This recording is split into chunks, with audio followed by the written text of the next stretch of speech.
In this video I'm going to show all the modifications and different things I've done to this trailer to make it more friendly to me. We'll start with the front. First thing you'll notice is I added the Porter cable air compressor, and I added a switch right here which turns these lights on. So I put LED lights all around the inside. So this is all lit up at night. It's really convenient. Added a hook to hang my air compressor stuff. So anything in blue is what I ran. Ran a new power outlet to power the compressor. Changed the batteries around, so there's two batteries now. I got this one here and another one underneath. So I redid the hoses and the venting system for that. So LED lights and an air compressor up front, two batteries instead of one. This is for my solar panel hookup right here. And then these other two are just auxiliary power. I have a small solar panel that I use 5 months out of the year when it's in storage to keep the batteries fresh. And the big one here is for a big panel that I use when we go out camping. So that's the front compartment. Then in the propane section, I added this little shelf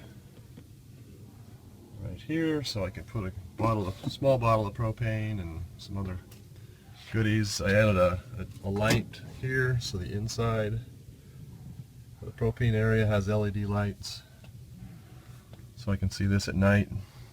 It's much easier. So a shelf and lights for the propane section. And then in the main storage area,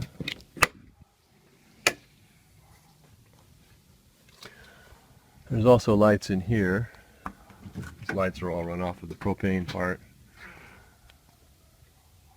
So I added LED lights on the back side all the way across. So my storage area is completely lit up now.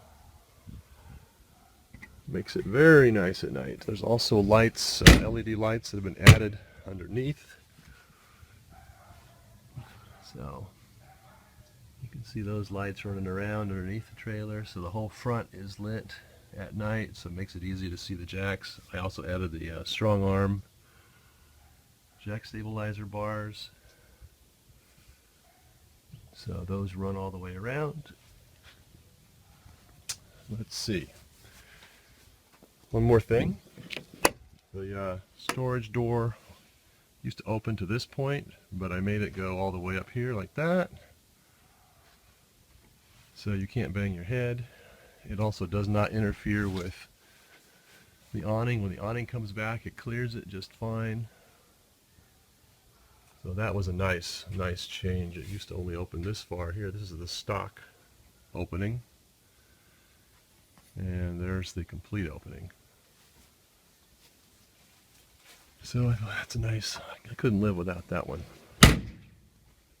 I also changed the front door so it swings. It used to open to just 90 degrees, about that point right there. So it goes a little farther now. The manufacturers only do so much, and I have to make the changes. So all I did there was, you can see where the original screw hole was right here. I just moved this bracket back about 1 inch, which allowed the door to open. Get a better view here, a little bit wider. Just makes going in and out of the coach that much easier, and the door's not in the way. I also added LED lights under here. You can see that strip going across. It's not on, but at night it's really nice to have that lit. Where the refrigerator used to be, I added a shelf, so I built this shelf here. Now I store boots and helmets and everything outside. Just keeps the gear in its own place. I can't use that refrigerator when we're dry camping because it's 110 volts, and I mean it only works if the generator's running, so it's kind of useless. Besides, there's a double wide refrigerator inside, so there's that mod. JT strong arm jacks in the back. jack supports. And let's go around here to the fuel station. I added a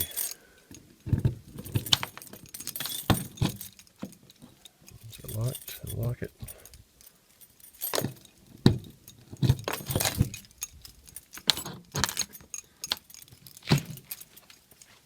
You can kind of see here, maybe it's not dark. I added a 12-volt battery. That 12-volt battery is connected to a switch, which I mounted on the fuel station right here.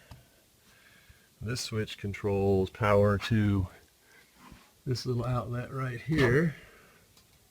I think you can see it okay. And that, then I plug in my flag, which I mount the top of the ladder. So the flag's going up there, and then the cord runs down and plugs in there, and I can turn the lights on the flagpole on and off by pressing that switch. And that 12-volt battery gets charged periodically. It runs LED lights, so it lasts a long time.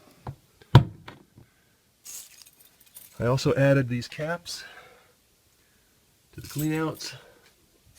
These are really nice, especially with this small screw. Yesterday I was checking this front sewer one here, and I had forgotten to close this gray water valve, and this was full of water up into the tank, and if I had been out ready to dump it and I just undid the big one, water would have gushed. Instead, I could just loosen the little cap here, put a 5-gallon bucket underneath, catch all that extra. Just has, it's a nice deal. And it's these from Valterra have four connectors, 1, 2, 3, and then there's one on the bottom. The stock ones only have 2. They're kind of fragile. These are a lot tougher.